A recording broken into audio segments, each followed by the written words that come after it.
महारैली 25 तारीख को हुई और मैंने 23 तारीख को ही वहाँ पर प्रेस कॉन्फ्रेंस के माध्यम से यह खबर लोगों को दी थी कि बीजेपी बहाना है, एमआईएम असल निशाना है। भाजपाइयों के खिलाफ करना चाहिए था उनको रैली, तो भाजपाइयों का जहाँ गढ़ था करते, चंपारण के इलाके में करते, मगध के इलाके में करते, जहाँ भाजपाइयों के ताकत को तोड़ना था। वो सीमांचल तो हमेशा भाजपा विरोधी रहा है, तो वहाँ असल वही कहीं पे निगाहें कहीं पे निशाना वाला मामला था कि काफ़ी लेट चल रहा है इम्तहान बीए का। वहाँ पर 3-3 साल 4-4 साल पीछे सत्र चल रहा है और वहाँ पर बीए के इम्तिहान को महारैली की वजह से उसका इम्तिहान वो करा दिया गया, डेट उनकी तारीख तब्दील कर दी गई। ये सारा दुरुपयोग करके आप वहाँ कराएं कि अगर इन लोगों में दम है तो लालू जी के 15 साल, नीतीश जी के 17 साल, 32 सालों का रिपोर्ट कार्ड जारी करें ये लोग कि सीमांचल को उसने क्या दिया कि रोशनी से जब सूरज निकलता है चमगादड़ की आंखें बंद हो जाती हैं। एमआईएम ने बहुत सारे लोगों की बोलती बंद कर दी। बीजेपी की बी टीम थे तो अपने पिताजी को पूछ लें कि जिस वक्त सरकार बनने की बात थी तो अख्तरुल से लेकर बैरिस्टर असदुद्दीन अवैसी साहब तक कितने खून घुमाए थे, है ना। और 3 अगर अब वो जीत गए होते और 3 हम जीत गए होते तो हमको सरकार में आप लेते, और आपने मेरा ही खून करके गद्दी हासिल किया है। और मेरा डर तो इस तरह उनको लगने लगा है कि अब रात को सपने में भी हम आने लगे हैं। लोगों के लिए ही चला था जानिबे मंजिल, मगर लोग आते गए, कारवां बनता गया। मेरा मामला उल्टा हो गया, 5 चले थे जानिबे मंजिल, मगर धोखाबाजों ने साथ छोड़ा, मैं अकेला रह गया। और इन्होंने साथ छोड़ा नहीं बल्कि इनको छुड़वाया गया। नमस्कार, आप लाइव बिहार देख रहे हैं। मैं हूं राजमोहन तिवारी। बीते दिन 25 फरवरी को बिहार में 2 जगह महारैली का आयोजन किया गया। एक तरफ बीजेपी के तरफ से अमित शाह हुंकार भर रहे थे, तो दूसरी तरफ सीमांचल की राजधानी पूर्णिया में महागठबंधन ने एकजुटता का प्रदर्शन किया। लेकिन देखिए, वहां पर जो भी नेता भाषण दे रहे थे वो बीजेपी पर कम और एआईएमआईएम को ज्यादा निशाने पर ले रहे थे। यहां तक कि बात आप मुख्यमंत्री नीतीश कुमार की करिए या फिर उप मुख्यमंत्री तेजस्वी यादव की, हर नेता ने निश्चित तौर पर एआईएमआईएम और ओवैसी जी का जिक्र किया। तो इसी पर बात करेंगे। हमारे साथ एआईएमआईएम के प्रदेश अध्यक्ष और अमौर से विधायक अख्तरुल ईमान जी हैं। जो भाषण हुआ आपने तो सुना ही, कैसे देखते हैं पूरे उस दौरान जो बातें कही गई? देखिए, इनकी तो महारैली 25 तारीख को हुई और मैंने 23 तारीख को ही वहाँ पर प्रेस कॉन्फ्रेंस के माध्यम से यह खबर लोगों को दी थी कि बीजेपी बहाना है, एमआईएम असल निशाना है। और मामला, और मैंने कहा कि ये लोग हैं, ये लोग भले ही केंद्र में वो विरोधी सरकार है, लेकिन बिहार में तो महागठबंधन की सरकार है और केंद्र की जो भाजपाई सरकार है उसका समर्थन तो सीमांचल कभी करता भी नहीं है। अगर वो भाजपाइयों के खिलाफ करना चाहिए था उनको रैली, तो भाजपाइयों का जहाँ गढ़ था करते, चंपारण के इलाके में करते, मगध के इलाके में करते, जहाँ भाजपाइयों के ताकत को तोड़ना था। वो सीमांचल तो हमेशा भाजपा विरोधी रहा है, तो वहाँ असल वही कहीं पे निगाहें कहीं पे निशाना वाला मामला था।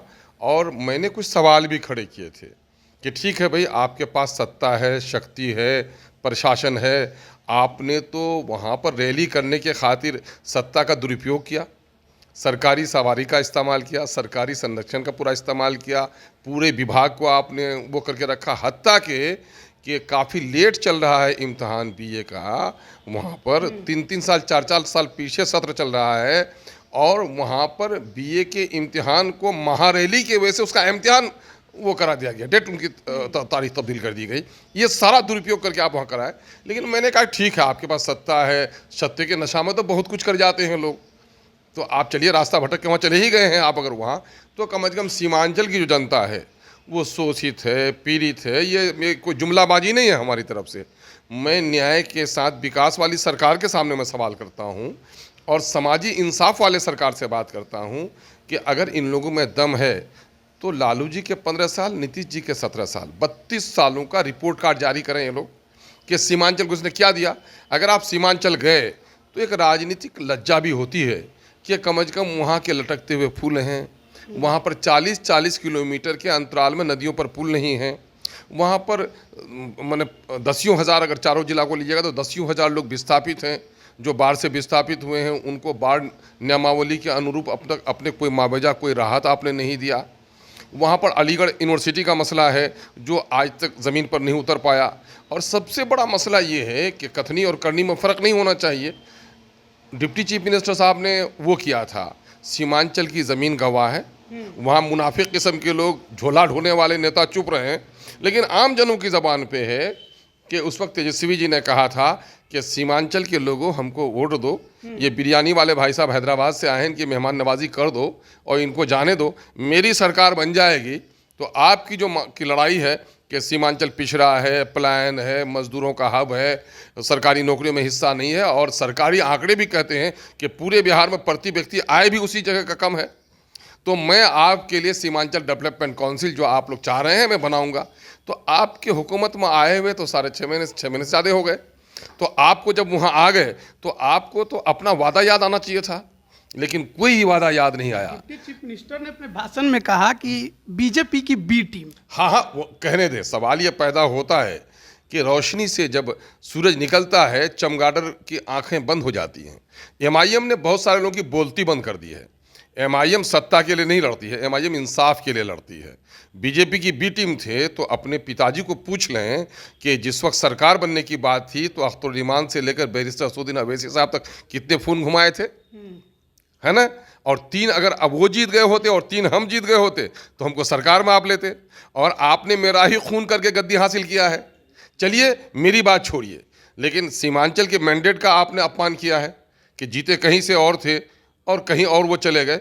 लेकिन वहाँ के जनता का मामला, क्या सीमांचल में लोग गुलाम है आज भी कि वो टैक्स देंगे और उस टैक्स के पैसे से पटने में आप फ्लाईओवर बनाएंगे, मेरीन ड्राइव बनाएंगे, गंगा पर 3-3 किलोमीटर पर पुल बनाएंगे, गंगा का पानी कहाँ कहाँ पहुँचाएंगे, और वहाँ पानी में आयरन है, पानी में यूरेनियम है, पानी में आर्सेनिक है, तरह तरह की बीमारियाँ हो रही हैं। मेरे कमरों को देख लीजिए, कोई ऐसा महीना नहीं आता कि 10-20 आदमी पेशेंट कैंसर का और किडनी का नहीं आता है। तो आपको कोई वादा याद नहीं रहा, तो डेवलपमेंट काउंसिल आप बनाने का ऐलान क्यों नहीं किया? ये आपका वादा था, आपके मुंह की बोली थी। तो जब आपको ये सारे वादे याद नहीं रहते हैं तो क्या सीमांचल के लोग बीजेपी के खिलाफ आपको वोट डालें और पंजाब दिल्ली से कमा के लाकर टैक्स दें, उनके टैक्स पर पटने में मौज करें और उनके वोट पर सरकार बनाएं? अब बाकी वहाँ का लोग अंग्रेजों के ज़माने आज भी कश्तियों पर पार उतर करके महसूल दे, तो गुलामों की बस्ती है वो क्या? तो ये बात जान लीजिए, बीजेपी का जो पुराना तंत्र है, गाँव में लोग मुर्गी निकालने आते हैं रात के अंधेरे में, कुछ लोग तो ऊपर में पानी का फुहारा देते हैं और दरवाजे से सारी मुर्गियाँ, मुर्गी चोर लोग जो करते हैं ऐसा, तो वैसा कर लेते हैं। तो ये लोग भी जाते हैं उसी तरह से, मिसाल दे रहा हूँ मैं, कि ये लोग भी जाते हैं कि बीजेपी बीजेपी बीजेपी। अरे किसने मेरी गर्दन नहीं काटी? गठबंधन के लोगों बता दो कि जिस वक्त गुजरात में दंगे हो रहे थे रेल मंत्री कौन थे? और बीजेपी के बारे में और लोग तो थोड़ा बोलें, लेकिन माननीय मंत्री जी को तो जरा सा बोलते हुए जरा सा अपने गरिमान में झांकना चाहिए कि मैं कहाँ कहाँ था।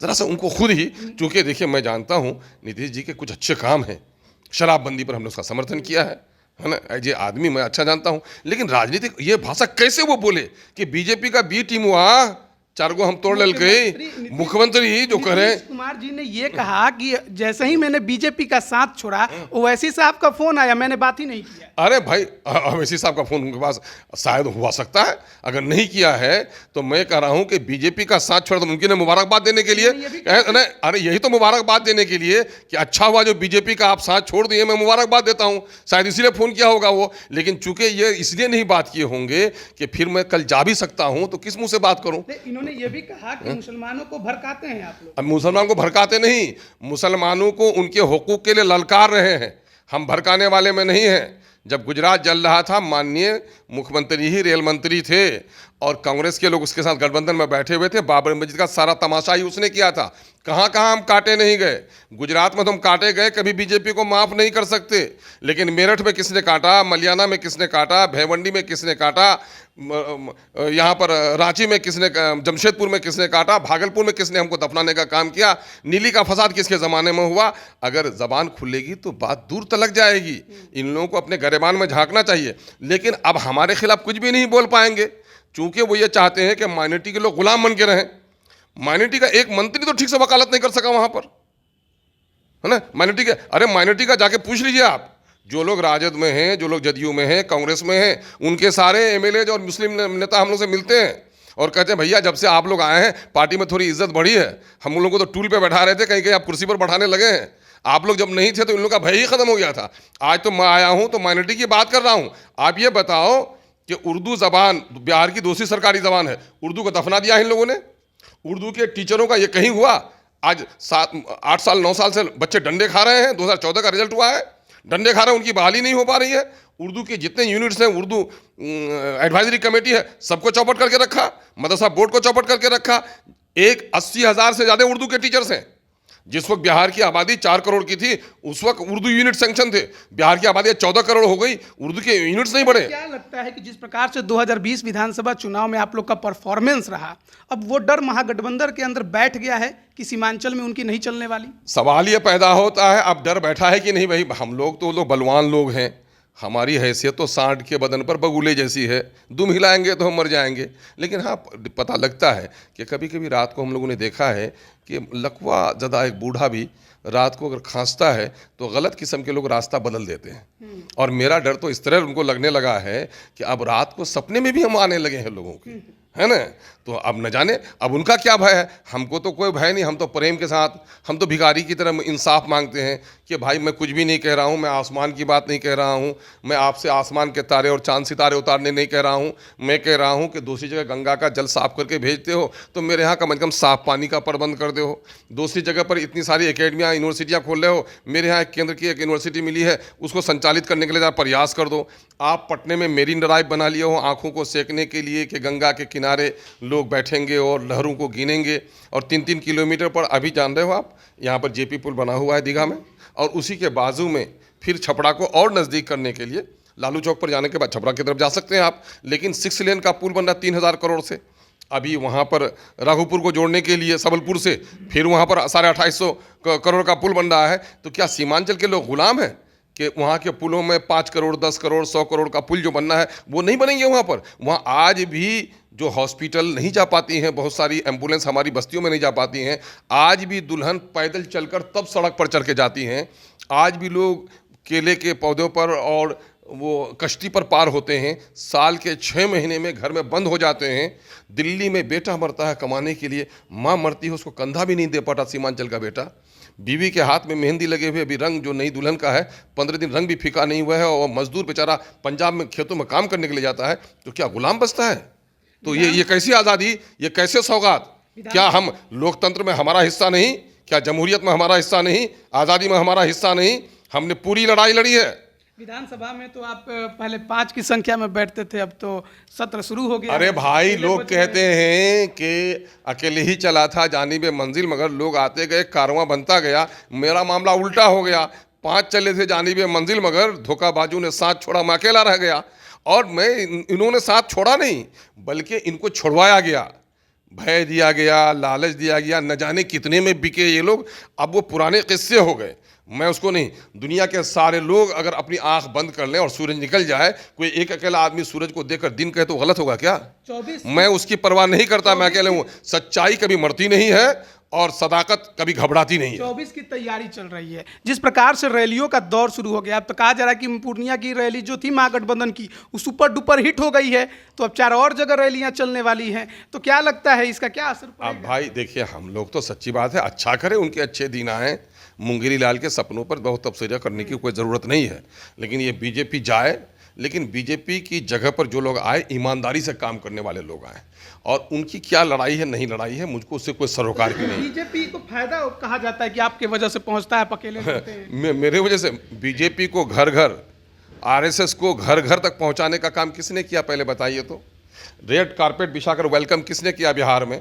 जो लोग आकर के यहाँ बीजेपी को स्थापित कर दिए हैं, वो तो बड़ी अजब सी बात कहते हैं भाई। आप लोग उनसे जाके पूछिए ना कि बीजेपी को तो यहाँ आता पता नहीं था, किसी का घर दिखा हुआ नहीं था। माननीय मुख्यमंत्री जी, आपने ही बीजेपी को यहाँ लाकर लाल कारपेट बिछा के बस्ती बस्ती घर घर तक पहुँचाया है। और उस बीजेपी को ये लोग सत्ता की वजह से इस तरह बोल रहे हैं। देखिए, सत्ता के खातिर लोग चूल्ही बदलते रहते हैं, और न मुझे सत्ता का शौक़ है, न दौलत का शौक है। हम लोग सीमांचल में पैदा हुए हैं। दलितों, वंचितों, शोषितों, पीड़ितों और अल्पसंख्यकों के जो मसाइल हैं उसकी लड़ाई हम लोग एक लड़ते आखिरी हैं। सवाल रहेगा, आज एमएलसी के 5 सीटों पर चुनाव की तारीखों का ऐलान हुआ है। कोसी की भी एक शिक्षक निर्वाचन की सीट है। क्या एआईएमआईएम अपना उम्मीदवार उतारने के नहीं भाई, हम तो उस लायक है ही नहीं, है ना। ये इस इलेक्शन में अभी हम वो नहीं है। अब हम देखेंगे आगे की लड़ाई। हमारे सामने में असेंबली और पार्लियामेंट है। तो देखिए 2024 लोकसभा चुनाव को लेकर जिस प्रकार से अभी रैलियों का दौर बिहार में शुरू हो गया है, उसका एक नतीजा था 25 फरवरी। एक तरफ पश्चिम चंपारण में बीजेपी के चाणक्य कहे जाने वाले अमित शाह गरज रहे थे, तो दूसरी तरफ महागठबंधन एकजुटता का प्रदर्शन पूर्णिया में कर रही थी। लेकिन वहां पर बीजेपी से ज़्यादा एआईएमआईएम और निशाने पर थी। जिस प्रकार से मुख्यमंत्री नीतीश कुमार और उप मुख्यमंत्री तेजस्वी यादव ने अपना बयान दिया, उसी पर प्रतिक्रिया दे रहे थे एआईएमआईएम के प्रदेश अध्यक्ष और अमौर से विधायक अख्तरुल इमान। बने रहिए लाइव बिहार के साथ। आप सभी का बहुत बहुत धन्यवाद। लाइव बिहार यूट्यूब पर सब्सक्राइब और फेसबुक पर लाइक जरूर करें।